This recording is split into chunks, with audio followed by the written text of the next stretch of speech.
இப்போ தான் நம்ம சேனலுக்கு நீங்கள் முதல் முறையாக வரீங்கன்னா தயவுசெய்து கீழே இருக்கிற ரெட் கலர் சப்ஸ்கிரைப் பட்டன் அழுத்தி சப்ஸ்கிரைப் பண்ணிக்கோங்க. கூடவே அந்த பெல் பட்டன் அழுத்தி ஆள்னு கொடுத்துக்கோங்க.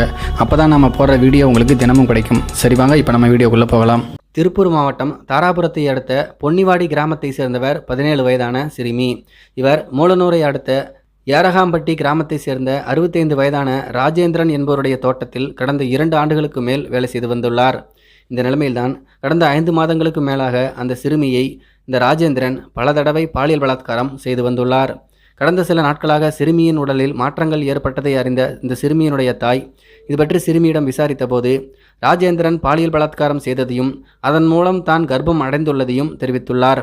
இது குறித்து அந்த சிறுமியின் தாய் ராஜேந்திரனிடம் கேட்டபோது கருவை கலைக்காவிட்டால் சிறுமியையும் அவரையும் கொலை செய்து விடுவதாக மிரட்டியுள்ளார். அதனைத் தொடர்ந்து தாராபுரம் அரசு மருத்துவமனையில் செவிலியராக பணியாற்றும் உஷாராணியை வீட்டுக்கு வரவழைத்து அவர் மூலம் சிறுமிக்கு கருக்கலைப்பு மாத்திரை கொடுக்கப்பட்டுள்ளது. இதனால் கடந்த டிசம்பர் 14ஆம் தேதி சிறுமிக்கு கருக்கலைப்பும் நடந்துள்ளது. இந்த தகவல் அந்த கிராமத்தை சேர்ந்த ஒருவர் மூலம் குழந்தைகள் நல குழும உறுப்பினர் தாரணிக்கு கிடைத்துள்ளது.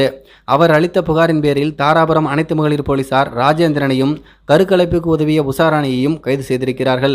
இது குறித்து போலீசார் சொன்னது என்னவென்றால், சிறுமி கர்ப்பமானதை அடுத்து கருவை கலைக்க ராஜேந்திரன் திட்டமிட்டுள்ளார். இதற்காக தாராபுரம் அரசு மருத்துவமனையில் செவிலியராக பணியாற்றும் உஷாராணியை அணுகியுள்ளார். அவரும் பெரும் தொகையை பெற்றுக்கொண்டு ராஜேந்திரன் வீட்டுக்கே வந்து சிறுமியை பரிசோதித்துவிட்டு கருக்கலைப்புக்கான மாத்திரைகளை கொடுத்துள்ளார். அதை சாப்பிட்ட சிறுமிக்கு கருக்கலைப்பு ஏற்பட்டுள்ளது. இது தொடர்பாக இருவர் மீதும் போக்சோ வழக்கு பதிவு செய்யப்பட்டுள்ளது. அத்துடன் சிறுமி தாழ்த்தப்பட்ட சமூகத்தை சேர்ந்தவர் என்பதால் அவருடைய ஜாதியை சொல்லி திட்டி கொலை மிரட்டல் விடுத்ததற்காக SC/ST வன்கொடுமை தடுப்பு சட்டத்தின் கீழும் வழக்கு பதிவு செய்யப்பட்டுள்ளது. மேலும் 2 பேரையும் நீதிமன்றத்தில் ஆஜர்படுத்தி கோவை சிறையில் தாராபுரம் மகளிர் போலீசார் அடைத்தனர். இதை பற்றி உங்களுடைய கருத்துக்கள் என்ன அப்படிங்கிறது கீழே இருக்கிற கமெண்ட்ஸ் தெரியப்படுத்துங்க. மேலும் இது போன்ற வீடியோக்களை பார்க்க நம்முடைய சேனலை சப்ஸ்கிரைப் பண்ணிக்கோங்க. நன்றி, வணக்கம்.